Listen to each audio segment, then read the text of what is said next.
looking at Bachelor of Elementary Education and Negros Oriental State University, Shatun Campus.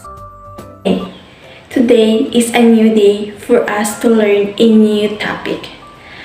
Our lesson for today is all about the Unit 4, Trends and Issues on Curriculum and Curriculum Development. Trends. According to the International Bureau of Education, curriculum trends are increasingly important changes that are taking in the field of curriculum to respond to current and anticipated development in society and education. Curriculum trends are constructivism, modular curriculum, credit system, and information technology. These are all the emerging trends in curriculum development. The topic is researches on curriculum development local. One of the curriculum trends here in the Philippines is basic education program K-12.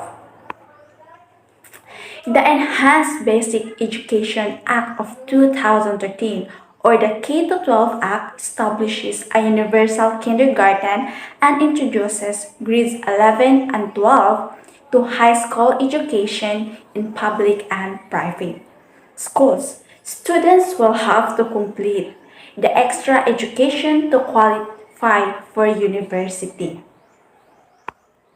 So, the K-12 program covers kindergarten and 12 years of basic education, 6 years of primary education, 4 years of junior high school, and 2 years of senior high school. So, the basic education curriculum K-12 timeline. In 2011, the Education Secretary Armen Luestro unveiled its Enhanced Kindergarten. In 2012, Enhanced Curriculum for grades 1 to 7. In 2013, the Enhanced 12 Years Curriculum will be implemented. And 2014, Curriculum for grades 11 12 finish. And in 2015, preparation for senior high school, and 2016, the implementation of senior high school. So what is the mission of K-12 basic education? The mission is to provide sufficient time for mastery of concepts and skills, develop lifelong learners, and prepare graduate for higher education, middle-level skills development, employment, and entrepreneurship. K-12 basic education. So, the components of K-12 basic education: 1 year of kindergarten, 6 years of primary education, 4 years of junior high school, and 2 years of senior high school. So, now let's proceed to the salient features of K-12. So, the salient features first is strengthening early childhood education. So, at 5 years old, children start schooling and are given the means to slowly adjust to formal education for us to be prepared into the next level. Next, the students learn the alphabet, numbers, shapes, and colors through games, songs, and dances in their mother tongue.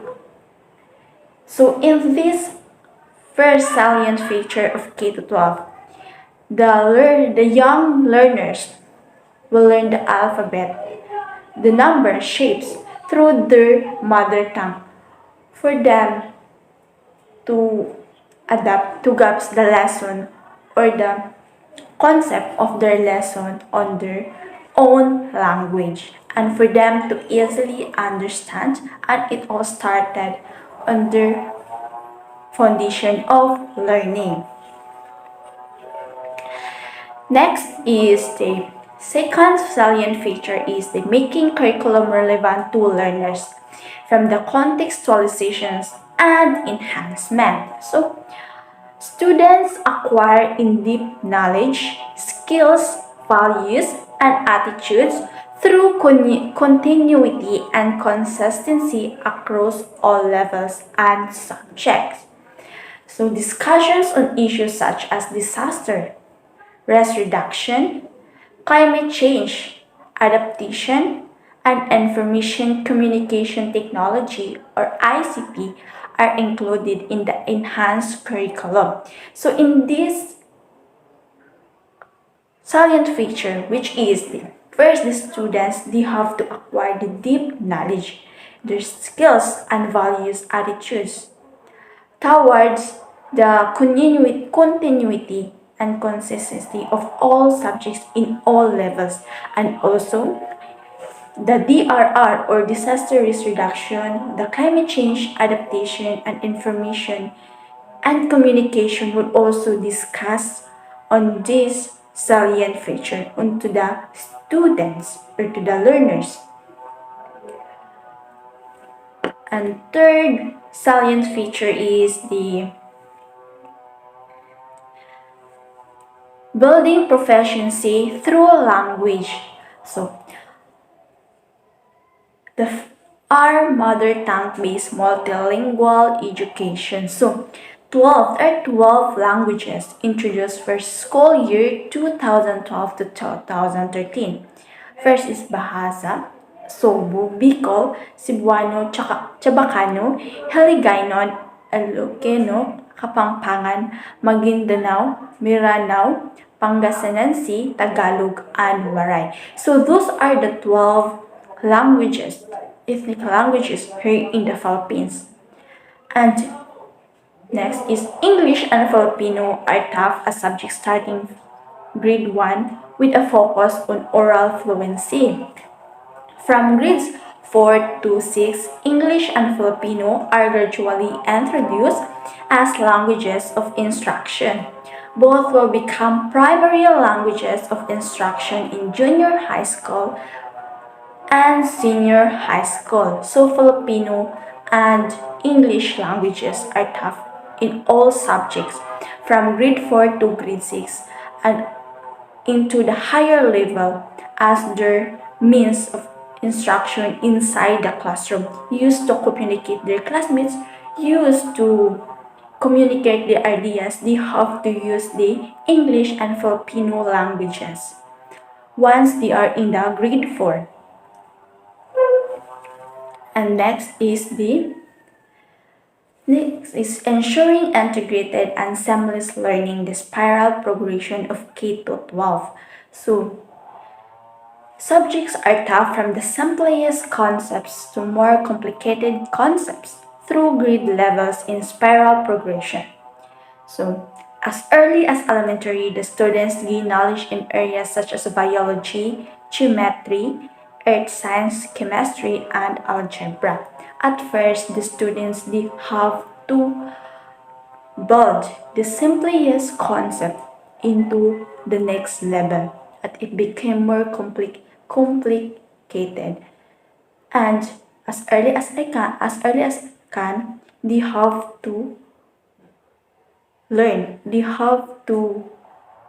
about the knowledge areas in biology and geometry in their lower years. And next is the 5 salient features the gearing up for the future in senior high school. So senior high school is 2 years of specialized upper secondary education. Students may choose specialization based on aptitude, interests, and school capacity. So the choice of career track will define the content of the subjects a student will take in grades and 12. So the senior high school is the pre-course for the students and they're selecting course or selecting programs or degree in their college. So there are two, the core curriculum and the strands. So let's first the core curriculum. So in curriculum, there are 7 learning areas under the core curriculum. And these are the languages, the literature, communication, mathematics, philosophy, natural sciences, social sciences. And the current content from some general education subjects are embedded in the CHE's curriculum. So, the senior high school tracks, they are the academic, sports, technical vocational livelihood or TBL, arts and design. So, senior high school tracks strands in academic tracks are the accountancy, and these the tracks that business and management or EBM, science, technology, engineering, and mathematics, the STEM, and the humanities and social sciences or HUMS, and general academic or GAS, GN.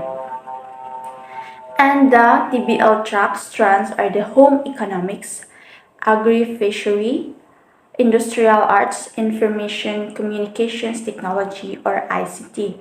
In sports tracks, the sports tracks aims to give you understanding of the basic principles and techniques in relation to physical education and recreation. And lastly, let's proceed to the nurturing the holistically developed Filipino, the college and livelihood readiness to 21st century skills. So what are the skills that students should have or possess in their senior high school? The 21st century skills that should be developed among the students. First is learning and innovation skills. Second, information media and technology skills for them to become a media literate, for them to use the appropriate use use appropriate technology in their study or in their communication, effective communication skills, and for them to communicate effectively their thoughts and also in their future career, life and career skills for them to be prepared in their future profession or future career. So senior high school, so those are the 6 salient features of K-12. And now let's proceed to the senior high school curriculum. There are 3 types of subjects: the core subjects, applied track subjects, and specialized track subjects. So senior high school voucher program, intended for junior high school completers who wish to pursue senior high school education in non-deep ed schools. Public junior high schools will receive 100% of the voucher amount, and private junior high school students will receive 80%. So those are about the K-12 basic education, one of the development curriculum trends here in the Philippines. So that's all, and thank you for listening.